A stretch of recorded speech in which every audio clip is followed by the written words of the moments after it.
Seen as a relic of the 90s by some, the two-piece band Local H hit some turbulent times in their career, and today let's explore whatever happened to the band.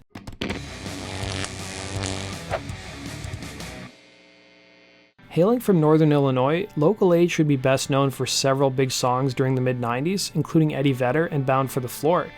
Unlike today, where two-piece bands are more common like Royal Blood or the Black Keys or Death from Above 1979, back in the 90s, Local H was an anomaly to record labels, especially considering they were also an interracial band. The group's name came from combining two REM songs, including Oddfellows Local 151 and Swan Swan H. But Local H wasn't always a two-piece band. First starting out in 1988 in high school as a four-piece, the group's bassist and guitarist, though, would eventually leave the group, thinking the band wasn't going anywhere, leaving drummer Joe Daniels and frontman and guitarist Scott Lukas to continue on with the band. Ironically, it was once the band became a two-piece around 1993 and 1994 that things really started to happen. To compensate for the fact that the band was only a two-piece, Lukas had two bass pickups installed in his guitar, which allowed him to play both instruments while also singing. The band's roots would be based in a small town called Zion, Illinois, whose population was 21,000, which was also the hometown of different stroke star Gary Coleman. Life in Zion would serve as a huge inspiration for the band's songs and albums. And Lukas had a pretty normal childhood growing up, telling the Morning Call newspaper, "My parents stayed together, my dad was an artist, we always lived in apartments and most of the time in the same place." Growing up, he listened to Pink Floyd, REO Speedwagon, AC/DC, and a lot of pop rock. Lukas, by his own admission, never had a desire to go to college, revealing that he struggled through high school and music seemed more fun. The members would get some help from local power pop band Shoes, with Lukas telling the Morning Call, "They have a studio, short order recorder in Zion, and we did a lot of demos there. When they saw things were starting to happen, they hooked us up with a lawyer." And by 1994, the band recorded their first demo and started sending it out to record labels.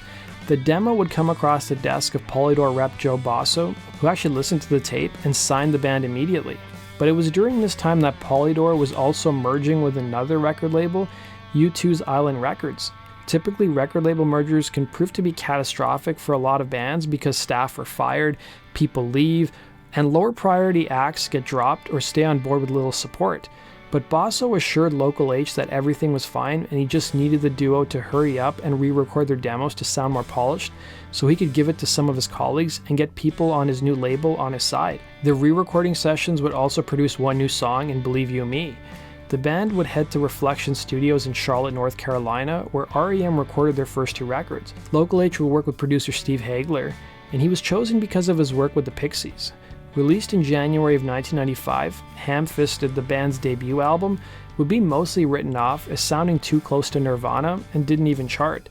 The band would spend close to half a year touring the album, playing alongside Tripping Daisy, who by the way I've done a whole video on, the link is down below. 6 months into the promotion cycle for the album, the label pulled the plug and told the band to hit the studio again. Now you guys have to remember, times were different back then, as labels used to nurture artists and not suddenly drop them after one album. Lukas's expectations, though, were in check, telling Vulture his thoughts on the band's first album. "For the most part, we were trying to scream and bang our instruments as much as we could. That was our sound at the time. So it would have been almost impossible for us to make a record that would have sold a lot of copies if Island was expecting something like that." In a separate interview, Lukas would tell the Morning Call the difference between both the group's first and second album, saying, "The first was all garage rock, the second we wanted different sounds." Lukas and Daniel's hometown of Zion inspired the band's second record, revealing to Billboard, "A lot of people go through that sort of frustration in their early 20s in towns like that, the ones I come from. Zion, Illinois is a fine place to grow up, but after school, it's not the best place to start a life." And Joe Basso, who signed the band, was still involved with mentoring the group and was pushing them to write more music, while the label was deciding on whether to cut their losses. Lukas would reveal to Spin Magazine, "There was some stuff going on behind the scenes that I wasn't really aware of at the time, but we were really rushed into making our second record by our A&R guy. I now know that because we were a sea hair away from being dropped." The band was so rushed to make it into the studio that they didn't even have enough songs to create a full album, and 3 of the tracks off their second album would be written while the band was in the studio at the last minute. The group's second record, As Good as Dead, would be released in April of 1996, and fortunately for the band, their second single, Bound for the Floor, would garner heavy play on MTV and radio, and push the album to sell well over 100,000 copies. Bound for the Floor would be the biggest single off the record, peaking at number 5 on the mainstream rock charts. And Lukas would tell Billboard the inspiration behind the song saying, "The song's about hanging in crappy bars that you don't like, working crappy jobs that you hate, and getting married too soon." The album would also produce 2 other modestly successful singles in Eddie Vedder and Fritz Corner. As Good as Dead would be certified gold, selling over 500,000 copies, and Local H would admit on their website that prior to Bound for the Floor coming out, they were playing a lot of empty or half-empty venues. But once the single hit, they soon got huge offers, including opening for Stone Temple Pilots, Silverchair, and Cheap Trick. The success of As Good as Dead led the band to be on the road for almost a year and a half to promote the record. By the fall of 1997, the band members were listening to a lot of classic rock and inspired by movies like Goodfellas. Using this inspiration, they opted to make their 3rd album a concept record, which told the story of a small-town nobody who becomes a huge rock star and gets an inflated ego. It's kind of like an Axl Rose story. The members would hear the Queen track Killer Queen one day on the radio and knew they wanted to work with the band's longtime producer Roy Thomas Baker. With a bigger budget from their label and a promise of no interference, the label brought in Roy Thomas Baker to produce the album. Former tourmate Dean DeLeo of Stone Temple Pilots would also lend a hand on the album, playing on one of the tracks. As the band readied their 3rd album, Pack Up the Cats, their label was getting ready to heavily promote the album. The first single, All the Kids Are Right, would be well received and would prove to be the group's 2nd biggest single of their career, charting in the top 20 on both the mainstream and modern rock charts. Then everything went sideways. Their label Polydor would end up merging with Universal Music Group in May of 1998, just as the band was readying their album for release. It would be the 2nd merger Local H would experience, and while the first one was good for the band, the 2nd was catastrophic. 4 months after the merger, Pack Up the Cats would be released in August of 1998, and Lukas would describe the merger to Vulture.com as, and I quote, "a bloodbath." Numerous Polydor employees would be laid off or jump ship, and their longtime backer Joe Basso would also leave. Soon enough, Local H had no one on their side at the label, and any big budget to promote Pack Up the Cats was gone.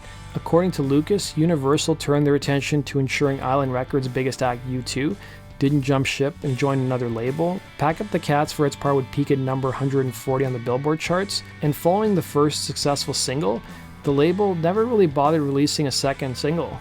Despite the unfortunate series of events, Pack Up the Cats won praise from the music press, with Spin magazine calling it one of the best records of the year, with the Chicago Tribune concurring. The band would still remain on the label, and on June 24, 1999, the band would publish the following entry on their website, describing their changing fortunes, saying, "Wounded and exhausted after a year of shrinking crowds, dwindling radio and label support, and a distinct leveling off from the whirlwind highs of the As Good as Dead tour, we pull into the Metro for one more show. It will be Joe's last, and so the question again, now what?" Following drummer Joe Daniels' departure, Lukas enlisted Brian St. Clair. The band then hit a snag with their planned 4th record. Rather than being dropped, their label asked them to do a showcase for them, which is something typically reserved for bands who labels are thinking of signing. To Lukas, he took it as an insult, and he would submit to Universal the demos he was working on, and the label wasn't impressed and dropped the band. Local H would soon sign with a series of indie labels and release a bunch of new records, starting with 2002's Here Comes the Zoo. The album represented a more straightforward approach, not trying to create another concept album. And between 2002 and 2020, the band would release a series of new albums, while also seeing a few drummers come and go. The band would release their most recent album, Lifers, last year, and Joe Daniels would rejoin the band in 2016 to celebrate the 20th anniversary of As Good as Dead. That does it for today's video, guys. Thanks for watching. Be sure to like button and subscribe. We'll see you again on Rock and Roll True Stories. Take care.